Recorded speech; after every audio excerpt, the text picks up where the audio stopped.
really glad to be speaking here right at the end. Hopefully, you can think about the things that we've already heard over the past 2 days. And in this context, I'm going to be going over some communication basics. I think it's probably things that most of us in the room know, perhaps all of us even.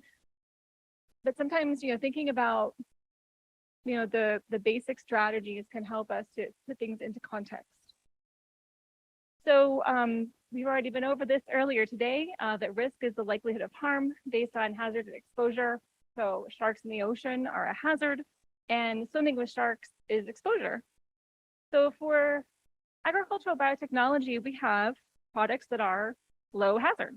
They present a low likelihood of harm, but potentially high exposure, or at least people think there's high exposure, because we come into those products at the grocery store and elsewhere in our lives.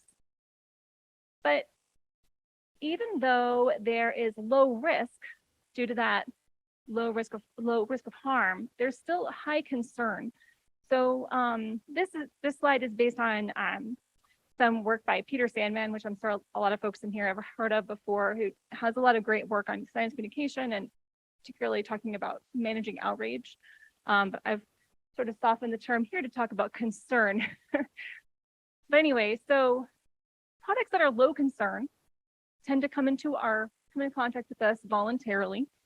They're natural, familiar, we can understand them, we trust them and where they come from, and they provide a high benefit to us. The things that cause a high concern, we come into contact with them, we don't have control over it. They might be industrial, unfamiliar, confusing, we don't understand what's happening with them, we don't trust where they're coming from, and the benefit is unclear. So you can see how products of biotechnology, for many people, fall more on the high concern side. So what can we do to help bring them over to the low concern side? So there are lots of different types of communication. I just wanted to go over a couple here. So science communication is inspiring interest, excitement, enjoyment, understanding of science. We talk about dinosaurs. Everybody loves dinosaurs. It's great science communication. Pictures of space from the new telescope, things like that. That's easy to talk about. It gets obviously a bit more complicated when we're talking about really nuanced science concepts like genome editing. Then there's risk communication, providing information about actual risks. Put on your sunscreen because we know that the UV rays are going to cause skin cancer. That's pretty typical risk communication that governments do a lot. Then there's crisis communication. We saw this a lot with COVID. You're providing needed information when risk is very high and concern is very high. It requires a different type of communication strategy than when you're communicating about risks that aren't quite as immediate. Then there's the concern management. When risk is low, but concern is high, we're trying to encourage calm. And you're not really concerned about communicating the actual risk because there might not be one, but you still have to find ways to talk about those concerns that the public have and actually address them. So talking about biotechnology, including animal biotechnology, sometimes we can do a little bit more of the science communication side, and often we're trying to do concern management. And I think Allison's work with the picnics is a fantastic example where you're doing both. You're getting people excited about technology and helping to manage their concerns. So some basic things that we're trying to do with these two communication methods. Things that we want to do in both are make a connection with people. We want to be first. We want to get out ahead of anti-GMO groups or others who are going to start providing incorrect information into the conversation. We, of course, want to be right.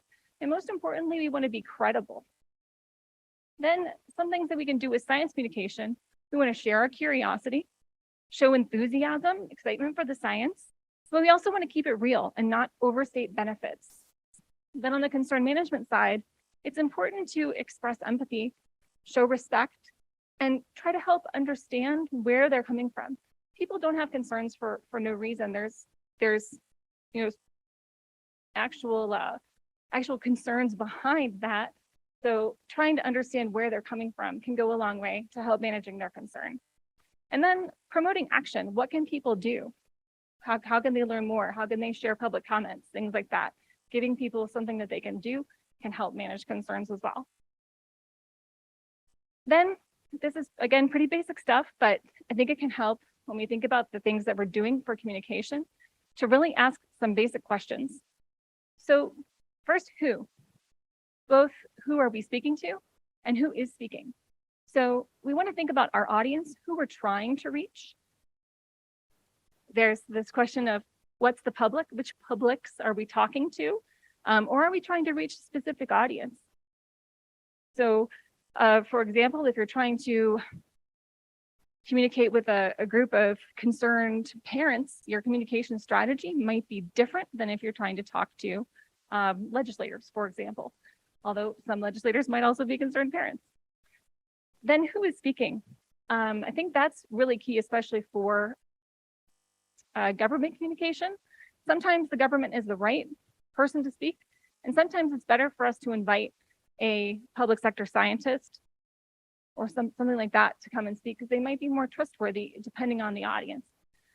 So that's important when you're trying to decide who should be speaking so that you can be heard by the audience. Then, what are we trying to say? What are the actual core messages? And is that message going to resonate with our intended audience? Next is where. We might communicate online in person. We might have a smaller venue and invite a selected number of participants. Might have a large venue and invite everyone who wants to come. It could be casual or formal. Maybe people will be standing at a podium and speaking, or you might have a small focus group.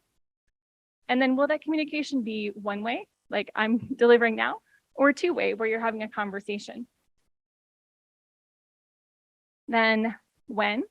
We might communicate proactively in advance of something or reactively after an event has happened. Or we might time our communication to be in association with something else, like a celebration or that type of activity. Why, of course, is important. What are we actually trying to accomplish? What are our goals? And then importantly, how do we measure success? And I'm going to go back to Allison's presentation again with that questionnaire.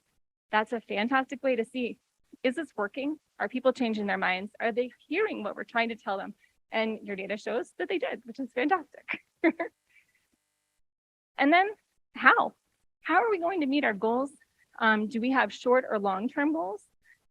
Do we communicate directly with the audience or influence the influencer? And how are we going to pay for it? That's important too.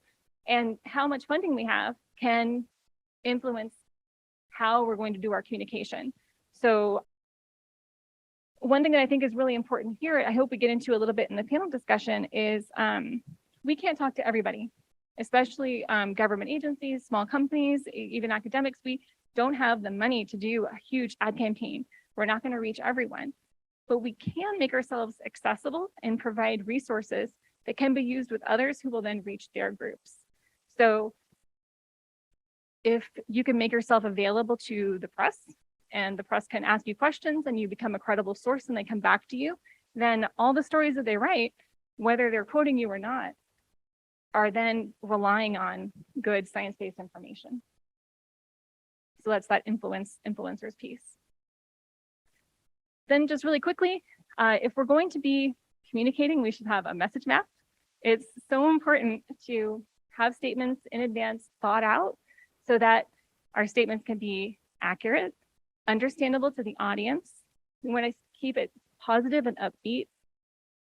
Of course, statements have to be concise and quotable. We want to have those sound bites that people can then repeat, that'll stick in their minds. So this is a blank message map where I've got my 3 key messages and then some supporting messages. So if I was preparing for an interview or getting ready to have some interactions with stakeholders, then I might put together a message map so that I can keep referring back to that in my mind and make sure that I get back to my main points. So just briefly, when you're interacting with folks, a lot of times people will ask you a question or say something that you don't disagree with. You don't want to just stop and say, no, you're wrong, but there's some great phrases that you can sort of keep in your back pocket to help you transition back to the points that you want to talk about.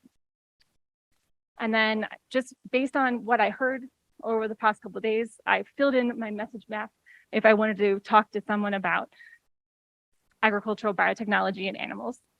We have a long history of animal breeding. They can improve animal welfare and help small farmers.